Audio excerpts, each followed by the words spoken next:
Hello dear students, आप लोगों का स्वागत है अपने ही इस प्यारे से चैनल पे जिसका नाम है मजेदार इंस्टीट्यूट। जे एडवांस 2020 का एक सवाल बनाने वाले हैं। पॉज करके ट्राई करो, देखो आपसे बनता है। चलो मैं बनाता हूँ, ध्यान से देखना। बोल रहा है liquids A and B forms an ideal solution for all composition of A and B at 25 degree Celsius. ठीक, आइडियल सोल्यूशन है मतलब राउट लॉ। अब आइडियल सोल्यूशन राउट लॉ याद आ रहा है तुमको? राउट लॉ क्या था? यही था, P not A x A plus P not B x B is equal to क्या होएगा? पीटी। ये राउंड लॉ था आपका। ठीक, पढ़ते हैं। Two such solution with 0.25 and 0.50 mole fraction of A. मतलब दो सोल्यूशन बनाया है जिसमें ए का मोल फ्रैक्शन एक बार 0.25 है और दूसरे वाले सोल्यूशन में ए का ही मोल फ्रैक्शन 0.50 है। लिख लेते हैं। तो एक्स ए आपको कितना दिया हुआ है? पहले सोल्यूशन में दिया है 0.25।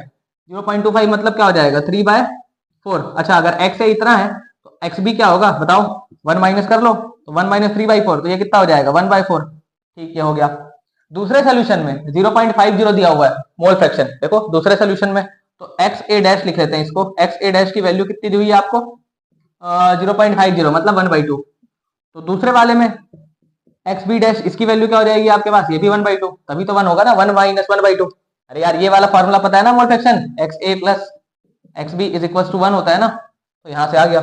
अच्छा, बोल रहा है कि total vapour pressure of 0.3 and 0.4 बार, ठीक, रिस्पेक्टिवली। मतलब जब ए का मोल फ्रैक्शन 0.25 है तो वेपर प्रेशर 0.3 है, और जब ए का मोल फ्रैक्शन 0.50 है तो वेपर प्रेशर 0.4 हो गया। तो जो बोल रहा है उसको टिका देते हैं ये वाले फार्मूला से। P not A x A plus P not B x B is equal to total pressure. तो टोटल प्रेशर कितना कितना है?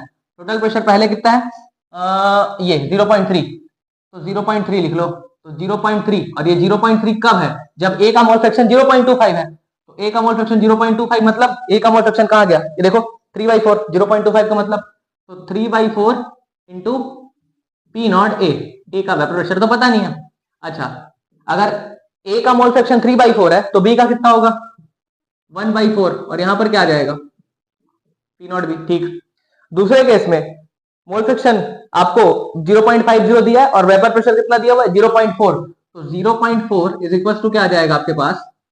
ए का मोल फ्रैक्शन उसमें कितना दिया? 1/2। अच्छा, तो 1/2 times of P not A plus यहाँ पर क्या आ जाएगा? 1/2 times of P not B. तो ये हो गया। अच्छा, दो इक्वेशन दो वेरिएबल, 10वीं क्लास याद आ रहा है तुमको? एक काम करो, आप इसमें 2 का मल्टीप्लाई करके माइनस कर दो। अगर मैं इसमें 2 का मल्टीप्लाई करता हूं, 2 का मल्टीप्लाई, तो देखो कैसा दिखेगा। ये आपको कुछ ऐसा दिखेगा, ध्यान से देखना है। ऐसा दिखेगा 0.6 इज इक्वल टू 2 का मल्टीप्लाई किए तो 3/2 हो गया, ये है ना।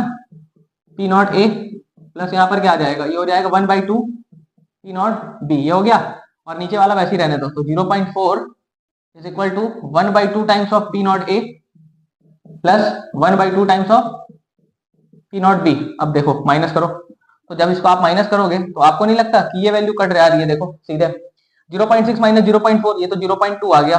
Is equals to 3/2, P not A को कॉमन ले लो आप, तो ये आ जाएगा 3/2 minus 1/2 times of P not ए। ये हुआ, तो 3/2 माइनस 1/2, ये तो 1 ही होगा ना। तो पी नॉट ए की वैल्यू क्या मिल रही है आपको? पी नॉट ए की वैल्यू आपको मिल गई है 0.2, तो पी नॉट ए आ गया 0.2। अब पी नॉट बी आपको निकालना है। पी नॉट बी याद है? कैसे निकालोगे? कुछ नहीं, इस इक्वेशन में पुट कर दो। तो इसको भाई कमेंट करके बताओ, पी नॉट बी कमेंट करो, आंसर क्या होगा। ठीक है, आई होप आप लोग को समझ में आ गया होगा। ठीक, चलो मिलते हैं अगली वीडियो में।